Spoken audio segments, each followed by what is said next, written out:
What is Cafe Mocha? Cafe Mocha is experts, celebrities. What's up? This is Bell Biv DeVoe. Yours truly, Idris Elba. This is Fantasia. This is In Vogue. This is India Ari. So much more. All from a woman's perspective. What flavor are you, baby? This is Cafe Mocha. Cafe Mocha with Lonnie Love, Yo-Yo, and me, Angelique. It's radio from a woman's perspective. While America is having their cookouts and waving their American flags, we've got White House correspondent April D. Ryan talking about Black independence. Here we're going to talk a little politics, plus some of your favorite throwback jams. On the line, she's our favorite White House correspondent for the Griot, April D. Ryan. And she's also an NSNBC. I seen her talking to them, a contributor, and she's a journalist, and she married now. So, April. Yes. And she got books, and she's a mother, and she got 2 brand new puppies, 2 boys, siblings. Oh, I'm like, God. oh no. How's exactly. marriage? Marriage is good still? Oh yeah. We're still in the honeymoon phase. Yes. Ooh, did you hear that, Yo-Yo? Yeah. You see what I said? Wait, what's the honeymoon phase? Giggling and looking at each other, smiling, going out to dating, and then we went to see Walter Beasley recently. Go out to concerts, go to dinner. He's a foodie. He likes trying all, different kinds of food, and just, being with each other, watching his movies. He's into all of that, Star Wars and May the Fourth be with you and all that kind of stuff. And I'm like, oh my gosh, he watches my girly movies. I watch his Marvel movies and all that. It's a lot, but it's fun. It's fun. I mean, it's companionship, and it's, especially when we, women like us, we need companions. It's nice, yes, isn't and it? I It's see, nice. yes, and I watch you post everything. I said, I got to grow up for that. I can't post everything yet. But it really is nice, because after you work hard and do everything, give the world everything, you got to come back home and just be held and hold someone. That's it. Love. Talking about love, do you talk politics when you get home? Oh my gosh. He will tell you the first thing I told him when we started talking as friends before we even really started dating. He wanted to talk politics. I said, do you talk about your job every day? Do you like talking about your job when you come home? And he will never let me forget that. And that's all we do. We talk. We have some of our biggest disagreements are political. And, but it is what it is. But at the end of the day, our toes are touching each other at night, and we happy. So that's right. But no, I mean, period. I don't like talking politics, period, after work, because I'm so entrenched in it. But with him, I feel safe. He's a retired naval officer, and, he understands not just domestically, but the global situations that we're in. We talk not just about what's happening, Hamas, Israel, and Palestine. We talk Congo. We talk Haiti. We talk domestic policy. We talk so many different things. He gets up early in the morning and leaves like 4 a.m, and I can't sleep because he'll text me, turn the TV on now. And I'm asleep still. I'm like, what are you doing? He's like, this and that's going on. And I'm like, oh. And there's nothing sexier than talking to your man about politics when you really don't want to, because you're in it, and switching the conversation. Let's be clear. Yeah, he's like my mom used to be. He's my toughest critic and the biggest fan, so I trust him. He's good. Love it. It's Cafe Mocha on the line. April D. Ryan, White House correspondent for the Griot, MSNBC contributor. Let's talk about this summer. I mean, Oof.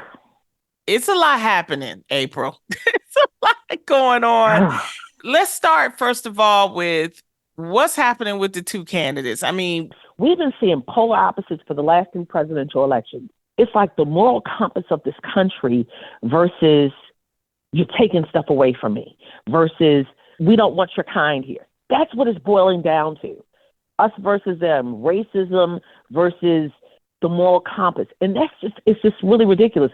So this election with Joe Biden and Donald Trump has pulled out every white nationalist card, every anti-Semitic card.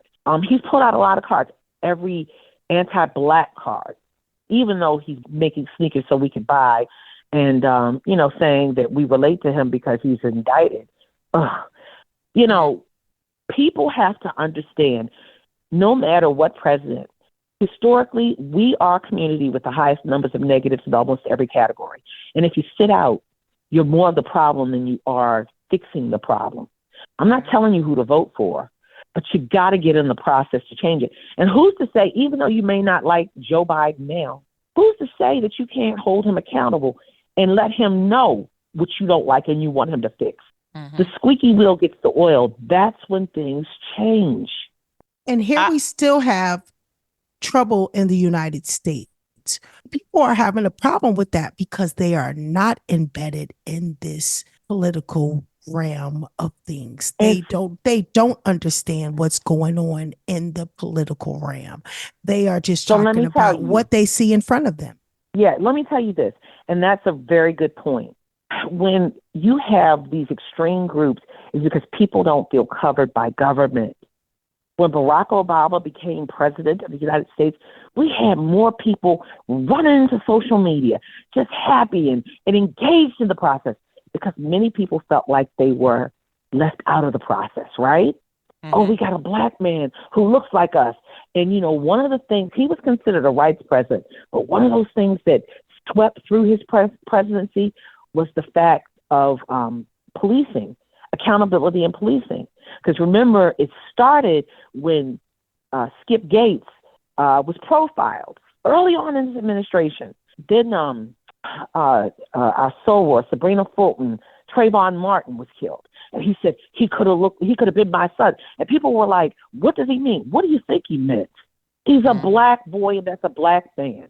And people wanted to make a big deal out about the fact that he said he could have been my son, instead of focusing in on the fact that this is the plight of black men and black people in America, right?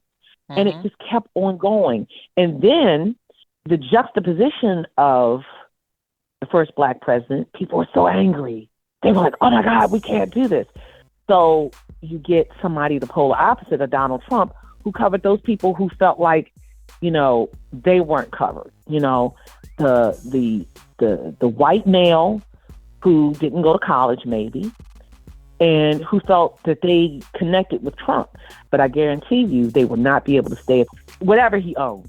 I guarantee you those people, Trump would not want him staying in any of his hotel properties. You know what I'm saying? More with White House correspondent April D. Ryan coming up on Cafe Mocha.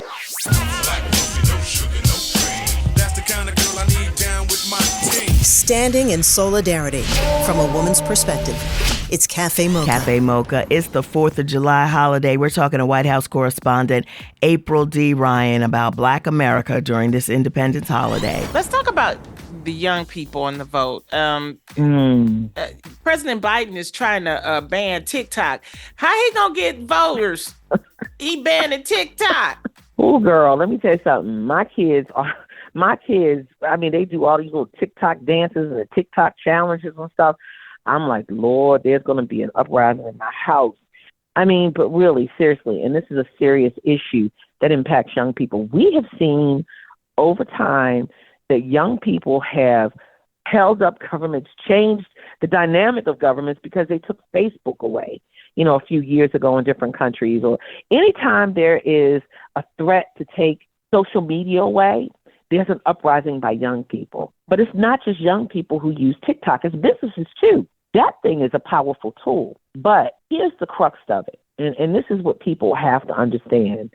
There's a government that this country is concerned about. We have a complicated relationship with, and it's China. And the people who own TikTok are from that country. And the question is, is there spying? Is there information going out that should not be going out on TikTok?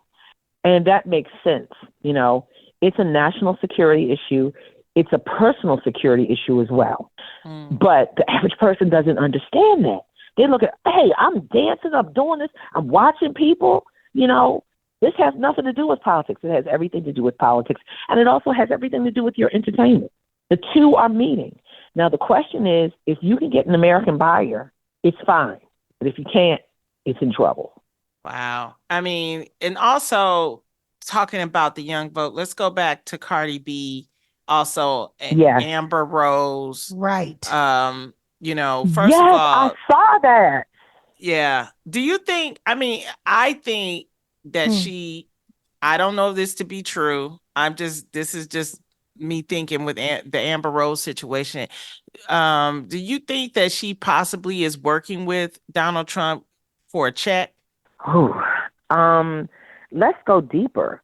Is she still close to Kanye? Because I thought they were still friends. Yeah. How about that? Yeah. So, and and look, I don't know if anybody's paying a check personally, but when you get in those crowds, you get appearances, there are perks, okay? When you become a surrogate or someone, that face in that crowd, you get perks.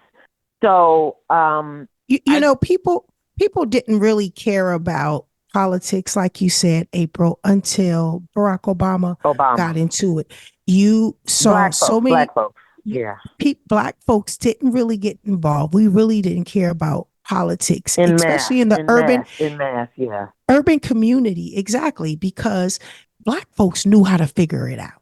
Black folks knew that without politics, we were going to survive. We were capable of finding a way to survive. My mother would never give me her way out of no way. Would never give me her information to put on college papers, food program papers, nothing. She would never give me her information. So when Black folks started giving up their information, those who were afraid of this system that before us robbed them or did them wrong, to have these younger folk coming in here playing politics, and who I don't think give a damn about it. It is a problem because they don't. I'm not going to say that. This is me. This is just me. I'm saying there's a lot of them who don't really care about politics. What we're trying to do is engage them more. But a lot of them are just playing politics because of the question Lonnie asked. Are they getting paid to be present? Well, let me say this. Think about what attracts you to a politician. He speaks your language. Fat Joe says, I vote for that person who's I see out in the street, who's really working for the people. And that's the thing that the people want to see.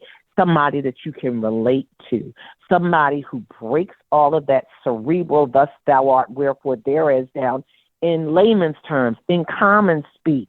People like Ayanna Pressley are like the sheroes, or AOC, sheroes, Barack Obama, hero, Michelle Obama, shero, because they break it down and they touch all spectrums of the socioeconomic scale.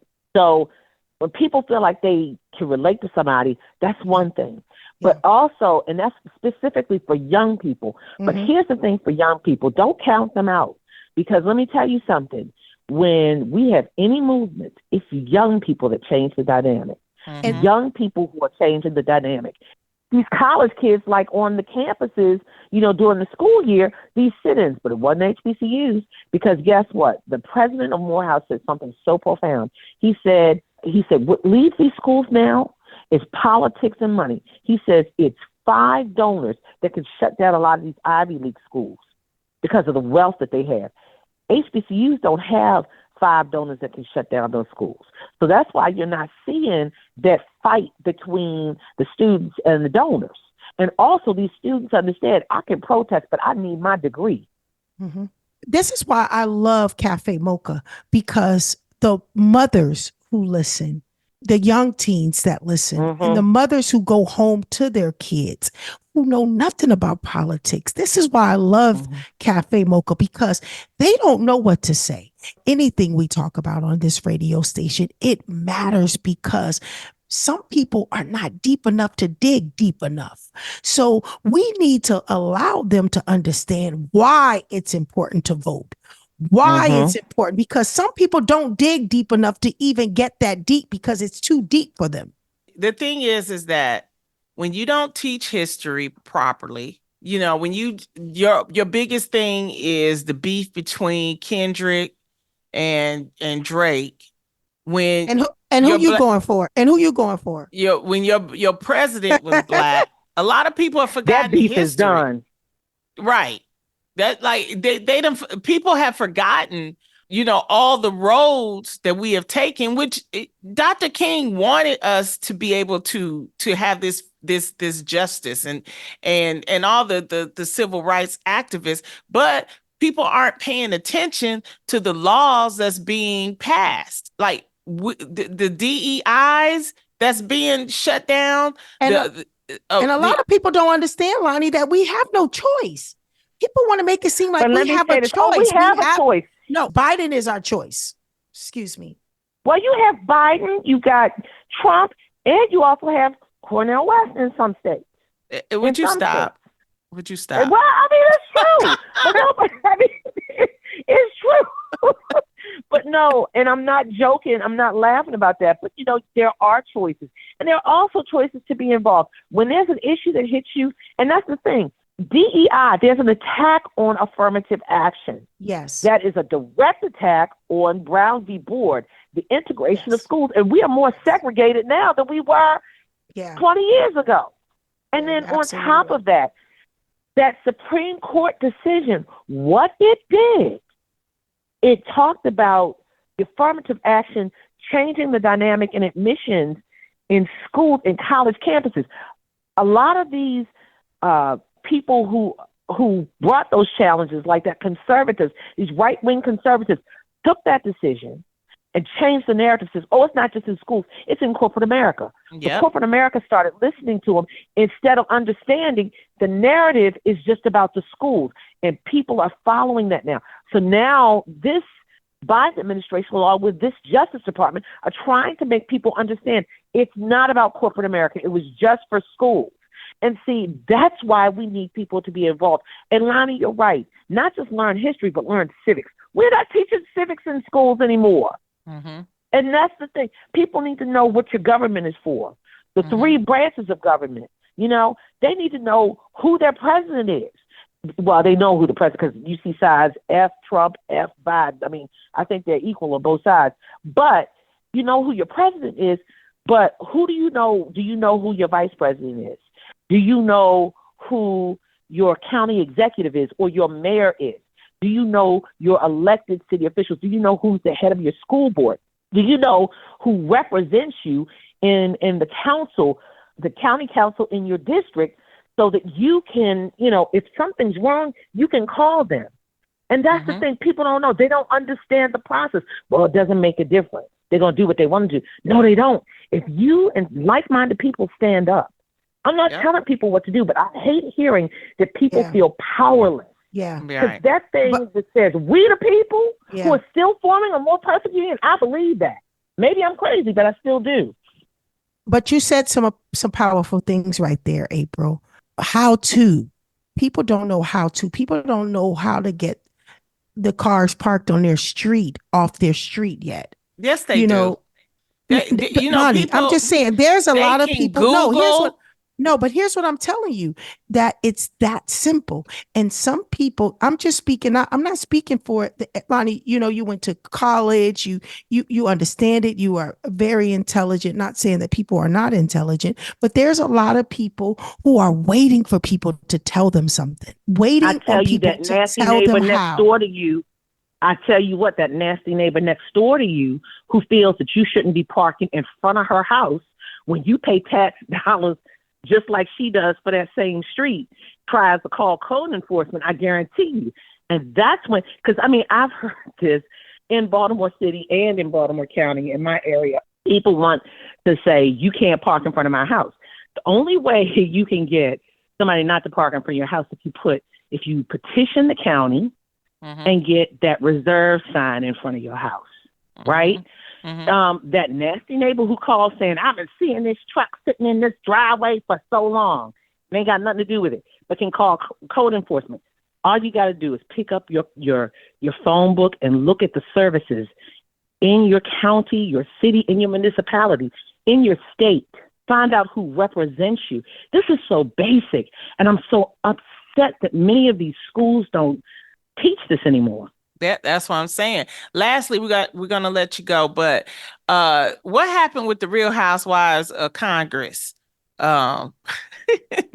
Marjorie Taylor Greene. bleach blonde, butch built body. I forgot. I'm like, how did she say all those B's without? Oh my God, stuttering. I'm like, come on. And she's our soror Jasmine Crockett. Let me say this to you. Marjorie Taylor Greene has been a problem, a thorn in the side of Republicans as well as Democrats. Yeah. She's tried to get the Speaker of the House thrown out, who's in her own party. Mm-hmm. She's definitely a Trumper. But here's what I'm going to say to you. What Jasmine Crockett did was important. She fought back because what Marjorie Taylor did, when you don't have the words or the bandwidth to understand policy or what have you, you make personal attacks. It means you are lacking the sufficiency of knowledge of that subject, and that's when you make a personal attack. That's what Marjorie Taylor Greene did, okay? Yep. That Black woman that's sitting in that historic, predominantly white room was not going to let that woman tell her about fake eyelashes, insulting her womanhood, insulting her as a human being, and insulting her as a Black person. So she said what she had to say. And that poor congressman was like, what? He didn't even get it. I was like, he just put his head down. That was the funniest moment. He's like, huh? Funny. And yeah, it was interesting. But my concern for her, once you get in the radar, and she's already been in the radar, but once you get in the radar or the crosshairs with the far right that support Donald Trump like Marjorie Taylor Greene, you have to wait for the next attack, what they do. And that's the only thing that bothers me. You know, it's not over because somebody's going to do something or say something. Yeah, definitely.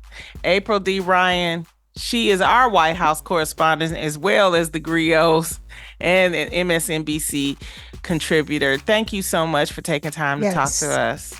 Anytime, my friends. Anytime. Happy summer. Happy summer. Thank you. All right. Thanks, April. Thanks, guys. Be well. All right, peace. Thanks. Take care. Bye-bye. You can find her on X at April D. Ryan. This is Cafe Mocha. We're at Cafe Mocha Radio. Socially savvy on Facebook, Instagram, and Twitter. Serving up more Cafe Mocha on the way.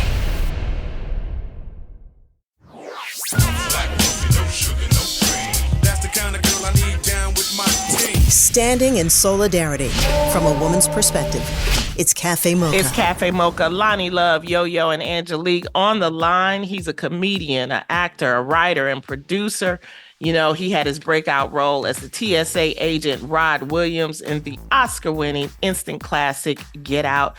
But you know what? He's still doing his comedy and he's still doing those great movies. And he has a movie out called We Grown Now. It's my man, Lil Rel Howery. Hey, Lil Rel. What up? What it do? Hey, you know, it's always a good day when I'm talking to you, bruh. Thank you for talking to us. And I'm just interested in this movie. I saw the trailer. We Grown Now.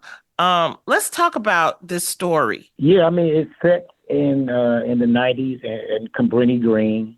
And, you know, I'm from Chicago. Cabrini Green used to be a project that no longer exists anymore in Chicago. And it actually deals with a time where, and I can actually remember this as a kid, it was a gang shooting and a child was murdered. And it put everybody in alert. And this story actually talks about it from the perspective of two young men who are kids who's dealing with this, right? That, you know, their parents are kind of panicking. And, you know, what's interesting about this movie, and it made me go back to this, it was like, I remember when it was the first time we started seeing children killed from gang violence. Mm. And it's weird because now it's almost not necessarily a regular thing, but I'm not saying we're used to it, but it's been kind of normalized. But at that time, it was a big deal because I remember even my parents felt very hesitant at the time about us going outside because of this. You know, so, you know, it's just really interesting. But it's a beautifully shot movie. It's a beautiful story. And I try to do my best to not say too much because I want you to experience it. But it's beautifully shot. It's beautifully acted. And the two young men in this movie are simply amazing. Yeah, people can check out the trailer on YouTube, We Grown Now. And as you said, Lil Rel, you are from Chicago. So when you were shooting this, what kind of connection did you feel as you were shooting it?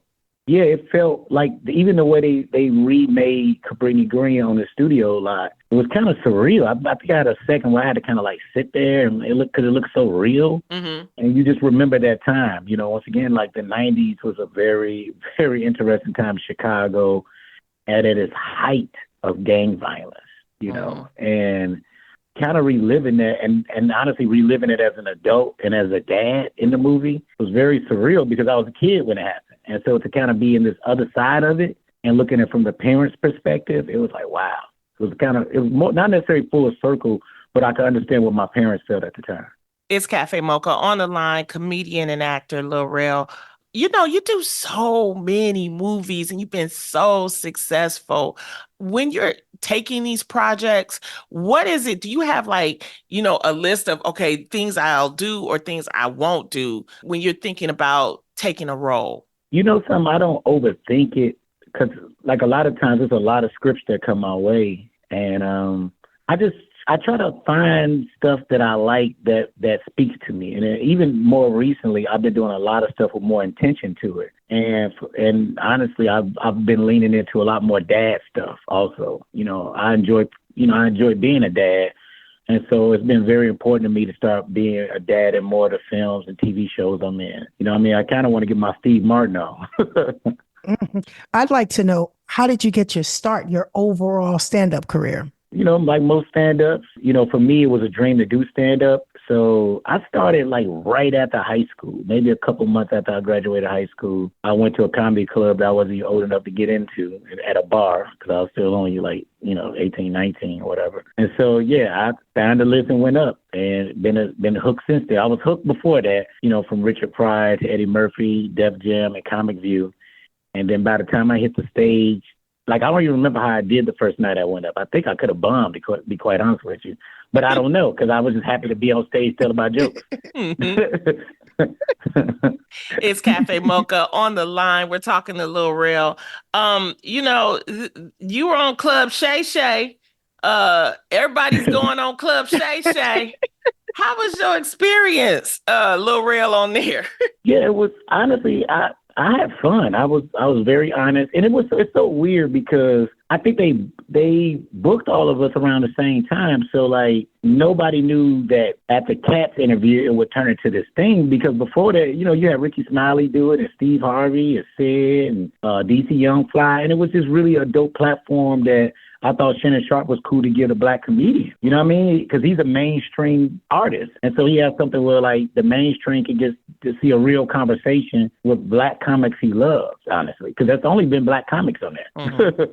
And I thought it was cool. And then Shannon I did a sports series a couple of years ago, and he was a guest of mine, which I told my own one. And so when he asked me to do it back in like November, I was doing it to promote. I was supposed to be promoting Dashing Through the Snow, the Santa Claus movie. But we had to push it because of scheduling. So I ended up doing it in January, the week after Cats interview came out. I know we're talking about all these important movies that you've been in, but I love Dashing Through the Snow. The family watched it. We absolutely loved it. No, thank you for that. It was good. It's like going back to the Club Shay Shay. When you sit on that couch, it's like that becomes a truth couch. Is it the Right. liquor? Is it because the couch comfortable? Like what do you think it is? I know everybody gonna have their jokes, so I don't drink anymore. So I didn't have any of the liquor there. So it was just I was drinking water, and I was very honest. Now I can't speak for everybody else. I think, and also I don't think it's truth serum from everybody. I think I know I told the truth, and I was very honest, but I don't believe everybody that sat on that couch did that. Who lied? Who lied? Oh Lord! I mean, you all know, like, not to be like that, but Cat lied about a lot of stuff. But, yeah. He's so funny and so charming. You just kind of like, I mean, like if Kanye had Cat Williams' delivery, he'll be president. I feel it. And it's just the state of comedy right now is just so sensitive. What do you think the issue is with comedy right now, especially black comedy? I don't think the state of comedy is sensitive, especially depending on what type of comic you is, right? For me, I've always been, the way I do stand-up has never necessarily offended anybody or anything like that.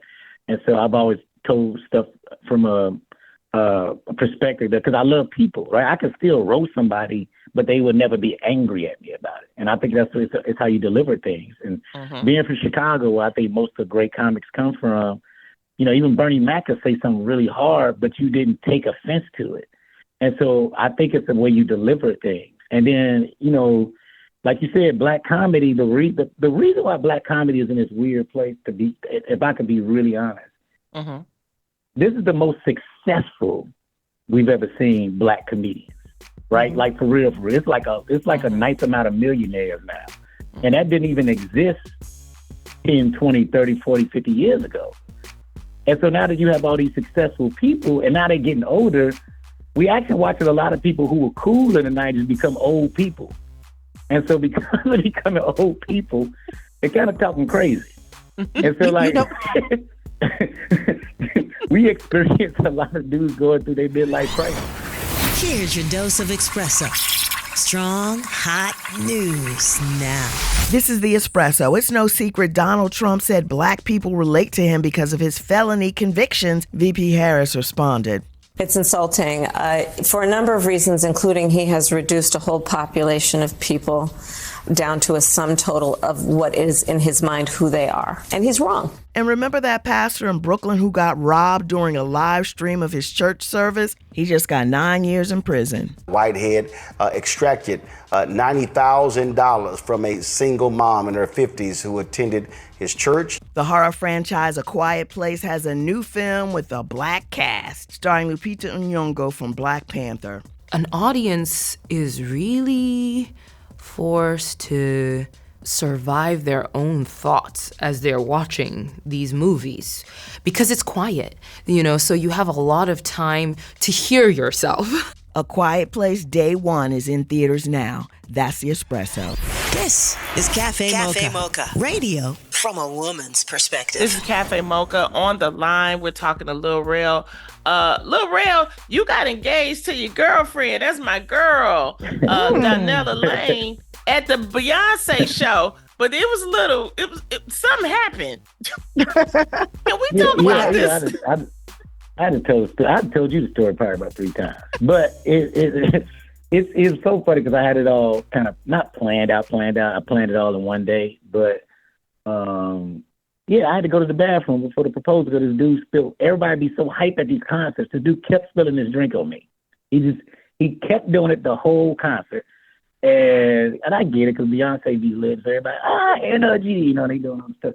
And so, like, people be just hyped, So I'm like, I'm going to go wipe my jacket off. And I've been waiting the whole time for a song to be played that Miss Tina told me that when Beyonce does a song, it's a good time to propose. I'll let Beyonce know, whatever. And I was like, all right, as soon as I went to the bathroom, that's when she started singing it. And I just started screaming. I was like, you got to be kidding me. And I tried to finish as quick as I could because I'm 40-something, And I got out and... And I ran back, and then I couldn't find my seat. Because for some reason, I forgot where the seat was. I was panicking, and I ain't never been no panicking person like that. So I can't find a seat. I'm like, what was she sitting there? I thought she moved the crowd. Because, she kept having people do stuff all concerts. I'm like, did she have the crowd to move? And so I had to go back, retrace my steps, find a seat. And Beyonce's letting the song go longer than it was supposed to. And she, literally, only I know the face she made was at me. I'm like, I know she's so irritated with me. And so, I ended up finding the seat. I could see the cameraman sweating, just waiting. And, I did it. And as soon as I went down, your shoes untied. I'm like, no, I'm trying to propose to you. And, and that's when it happened. And it's so funny. I paid all that money for those tickets. She was like, all right, we can leave. I was like, what? Like, no, we ain't going nowhere. We're about to finish this whole show. I love it. And you guys have a date yet, or anything?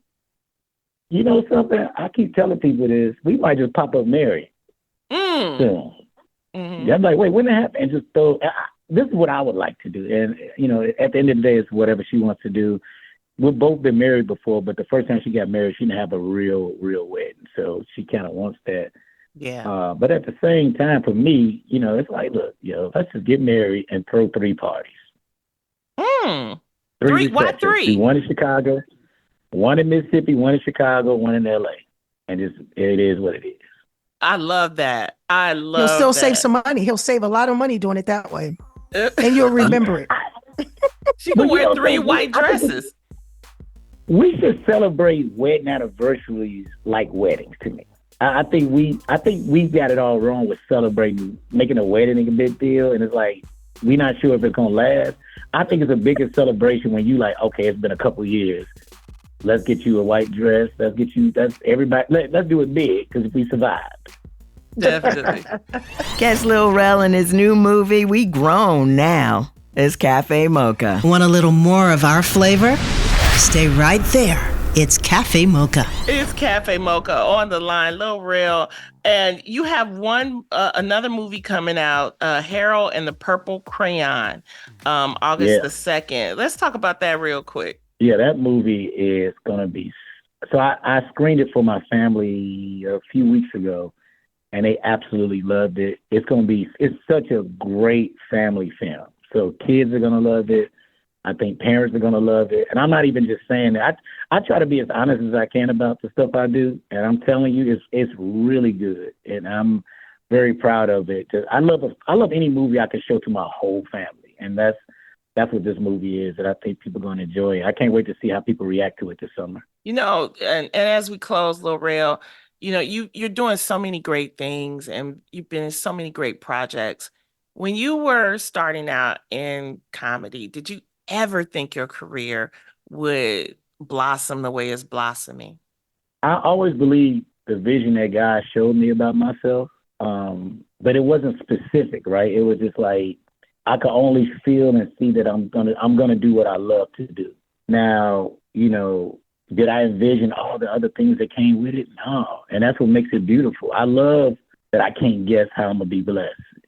You know what I'm saying? Because it gives me a chance to really experience it. And so, when I see myself on a poster or a trailer, or even I remember when my son did Uncle Drew, and we was at the CinemaCon in Vegas, and they didn't tell me he was in the trailer. And so he popped up in the trailer, and I just started bawling. Because it made me think about oh my God, he was born way too early, and they told us this and that. Look at this kid on the big screen. Wow. And so, that's another thing too. I didn't see that coming, right? I'm having so much fun with what I love what I do. From the movies, even to stand up, being able to shoot my special at the Chicago Theater, that was surreal. So I just keep wanting to create moments like that for myself. I'm about to direct my first film, and that's going to be a whole nother layer of my career that I'm excited about. So I didn't predict any of the stuff I'm doing now, but it makes me excited that I get a chance to do what Steven Spielberg and George Lucas did by directing and things like that. You know what I mean? Mm-hmm. And so it's surreal. I still pinch myself, but I love what I do. Well, the movie We Grown Now comes out August the 2nd, Harold and the Purple Crayon. Thank you so much for your time, Lil Rel, stepping into Cafe Mocha. I love you, bruh. Love you too. Love y'all. Thank you. Yes, thank you so much. It's Cafe Mocha. I spent last weekend in Buffalo. Got to thank Miss Sheila Brown for inviting Cafe Mocha. Sheila is one of the few Black women to own her own radio stations. It was great meeting her and getting inspired by her story. I especially have to thank her for hooking up that trip to Niagara Falls. Sheila, thanks for helping me check that off my bucket list. Until next time, you can find us at Cafe Mocha Radio. Cafe Mocha is a production of Miles Ahead Broadcasting in partnership with Super Radio. Executive producer Sheila Eldridge. For comments, booking, or more information, visit cafemocharadio.com.